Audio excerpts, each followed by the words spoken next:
I want to welcome you to this place, the space that we're sharing today. And take a minute to check in with how you feel in your body, in your belly. Put your hands on your belly. See how that feels. Middle of your what is it, solar plexus. And then up in your chest.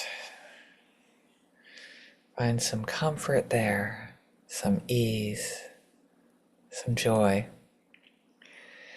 As we explore offering love to our complex loved ones that are hard to love sometimes because they're hard to understand, and then coming back to ourselves. Breathing in love and understanding for our loved ones, our people that are our friends, and know that there's so much about them that we don't understand. And then we can love and accept them with curiosity and love them no matter what.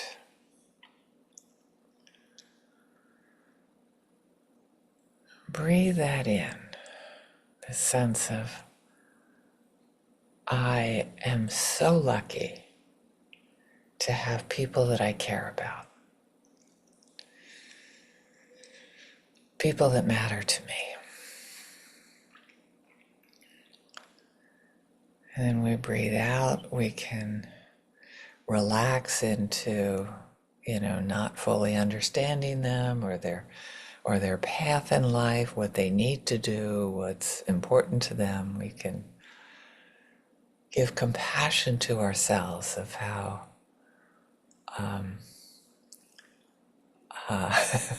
we think we know. We think we know what they should do.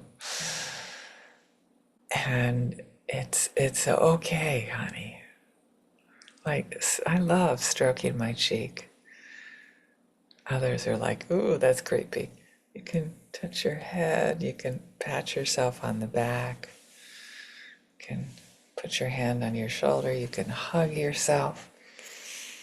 Any sort of feeling that you use your body to express appreciation for yourself and care.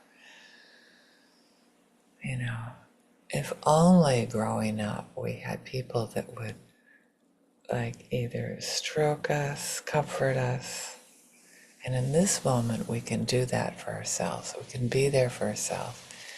It's like, oh, it's so hard to understand our loved ones. And I can accept them for exactly who they are. Particularly our kids can be like, whoa, so challenging. We don't need to understand them. We can just love them. Know that they're doing their best, even when they're two, to figure out their path, what they need to be doing, what they're here for. Love ourselves whenever we struggle with that, even when we rejoice in that, finding ease in it. So we're breathing in the sense of compassion, care, and understanding for ourselves. And then breathing out like the wind, like a gentle breeze. Acceptance, care, understanding for our loved ones. Our kids, our friends, our pets. They're so weird and they're so cool, exactly as they are. We can support them and love them, trying to change them. Maybe not. So, again, breathe in compassion for ourselves, how hard it can be when they're so wigged out, when they so don't get it. Compassion for ourselves when we're uncomfortable, when we're going through the, what do I do? What's the next step? And then breathing out oh, you are perfect exactly as you are. You frickin' weirdo, you. Whatever it is, breathe in compassion for yourself, love and acceptance for whoever we have a sense of intimacy or a wanting intimacy with somebody, wanting a deeper connection with somebody who's like, seems like they're from another planet at times. Love for ourselves, profound love for others. Genuine compassion comes from respect for the other.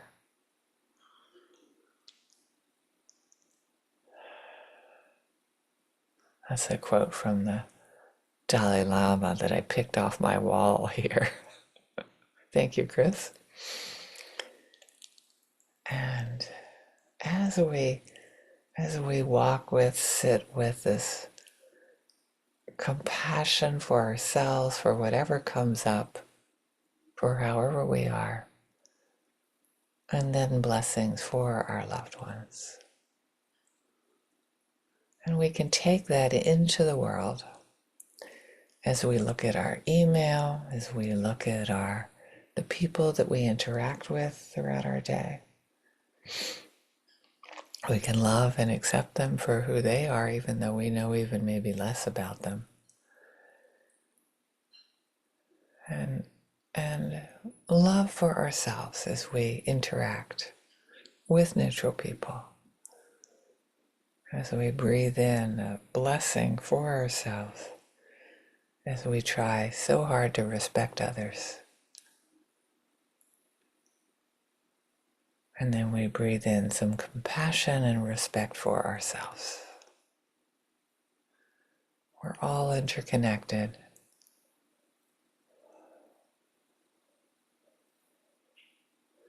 When it becomes a focus on somebody else doing something different, being different, we just need to come back to ourselves with oh, honey, is this uncomfortable for you? Something like that. Some not sarcastic. Sounded a little sarcastic there, sorry. But just to sort of like, yeah, acknowledging that, if we're judging others, if we're nasty, if we're reactive, there's an opportunity to sort of like, as a bell of mindfulness, to come to ourselves and to love ourselves. Give ourselves a break, take a walk. Go to the bathroom, sit down and breathe for a while, close the door.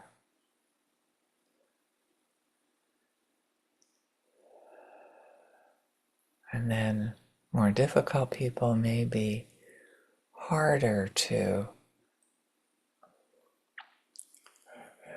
just let them do. And absolutely, there's no reason that you should let difficult people inflict harm on others if you could possibly put yourself between them and the harm.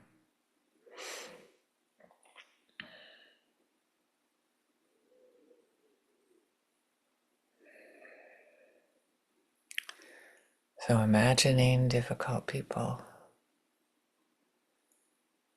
wanting other humans to be safe, knowing that even difficult people that are difficult for us, they're not innately difficult for everybody. Unfortunately, if they only were. Do what you can do, moving from your own needs, not judging them as not able or not having the ability to protect themselves. And then this sense of wanting all beings in the world to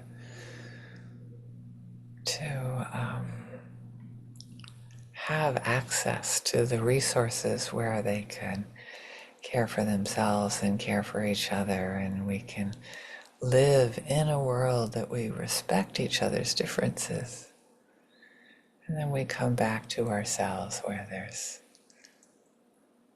a genuine care for ourselves and we don't throw ourselves under the buses, as I said. We care for ourselves deeply as well. Thank you for your presence.